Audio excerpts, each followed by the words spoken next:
Bonnie.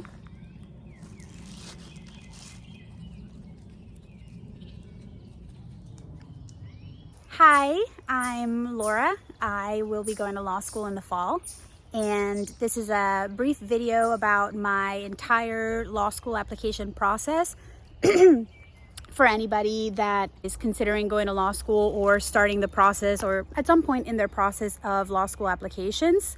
So let's get started. I decided that I was going to study for the LSAT, not even apply to law school, but that I was just going to study for the LSAT and see what happened. February of 2023, I signed up for Khan Academy. You give them the date that you're going to take an exam, and then they work backwards from there with a study plan like designed for you based on that date. And I also based on which days of the week, how many days of the week, how many hours a week you can devote to practicing. So it's fairly personalized and it's free. I had a good experience. I can't say that I wouldn't have done better on the actual LSAT, if I would have done a paid LSAT prep course, but those are a couple $1,000s and I guess I'll never know. But I did the free Khan Academy, really leveraged practice exams. I did all of the practice tests through Khan Academy, and then I did several other practice tests through the LSAT. So in total, I did about 17 practice exams between late February and August. I took the LSAT in July, then I took it again in August. Both times I paid for the LSAT and the score preview, which allows you to cancel a score if you don't like it, and it's about $45 extra.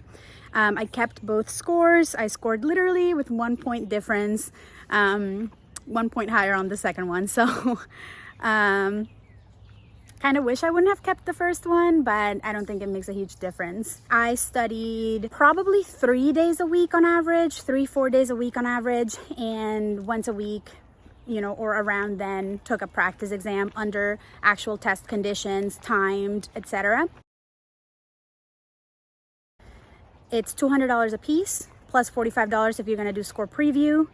And I did both remotely from my apartment, but you can go into a testing center.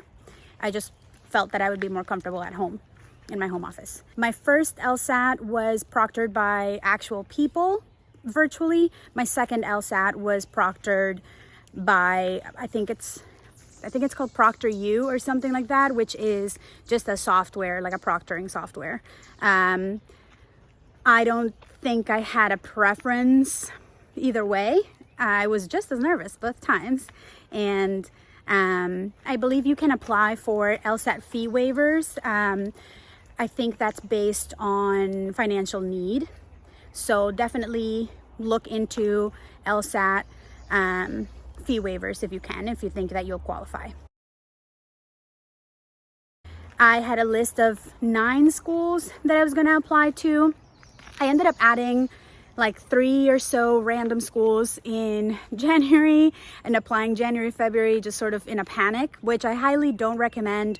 It was costly, each application. Some are free if you apply early in the application timeline, but others are $50, $70, $80. So if you need or want to save money, I highly recommend like picking what schools you're going to apply to and sticking to that and applying to them as early as possible in the cycle. Make sure that you're aware of when each school opens their applications, because for my list, some of them opened as early as September 1st, October 1st. Others didn't open till I think a little bit later. I submitted all of my applications by mid-November, before Thanksgiving. If I could go back, I would have submitted them by Halloween. My first application decision came back in December. It was Tulane Law. They gave me an acceptance with no scholarship notification and let me know via email that scholarship information would come later. It didn't come until like February, so I was waiting for a while. And when it came back, I sent a scholarship reconsideration email asking them, formally asking them through a letter to consider raising my award, and I attached scholarship decisions from 2 other schools that had given me twice as much money. And the result of that was nothing. They didn't give me additional money, and I found out on the last day of April. And their deadline for a seat deposit was May 1st. I got into Tulane in December, Loyola Law in January, Temple in January. Temple sent me a scholarship decision along with my acceptance. Loyola just sent me an acceptance, and then they followed up several weeks later with the scholarship information, which I don't know if that was happening in previous years. Hi, how are you? Yeah, I don't know if that is like standard for previous years, but I know that a friend of mine who's also applying to law school at the same time also received delayed acceptances, a lot more wait lists than we were expecting. Also didn't receive her scholarship decisions along with her acceptances in the same email notification. So I think this year was just a little weird. And then, the FAFSA processing was taking forever. So I filled out my FAFSA as soon as I could in January, but typically it opens, I want to say October 1st, and I would suggest filling it out immediately as soon as you can. But the website was crashing this year and all sorts of weird things. So I filled out my FAFSA in January and included all the schools I had applied to back in November. So cute. Now, in terms of external scholarships, I used Access Lex database and filtered by my area of interest in the law, my status as an incoming 1L, and then it gave me a list of potential scholarships that I qualified for. I was checking databases and scholarships basically since last summer, but a lot of them opened this year to apply to receive funds this year for your 1L year. So I applied to the MCCA scholarship, which had a May 15th deadline. I before that applied to the Hispanic Scholarship Fund, which had a March 30th deadline. For folks that are interested in public interest law, I think there's a lot of other scholarships in general, but then even more so for first gen or underrepresented students. And I highly recommend looking for external scholarships, fellowships, etc.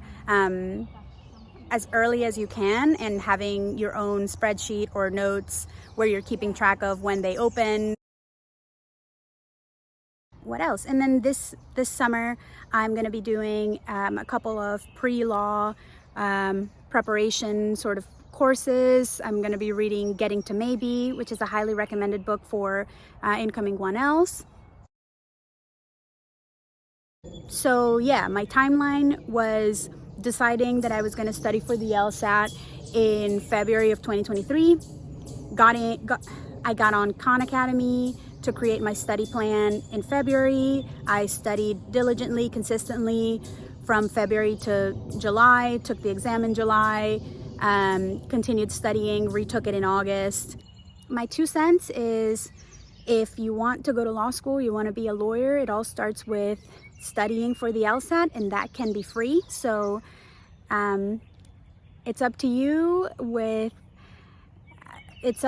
to make the time and commit yourself to studying and following a study plan.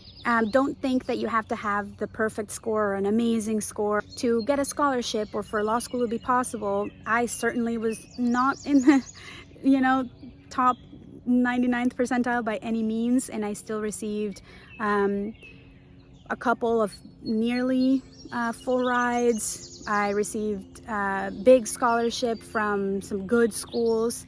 So create your list of schools as early as you can. Be aware of deadlines. Submit everything as early as possible.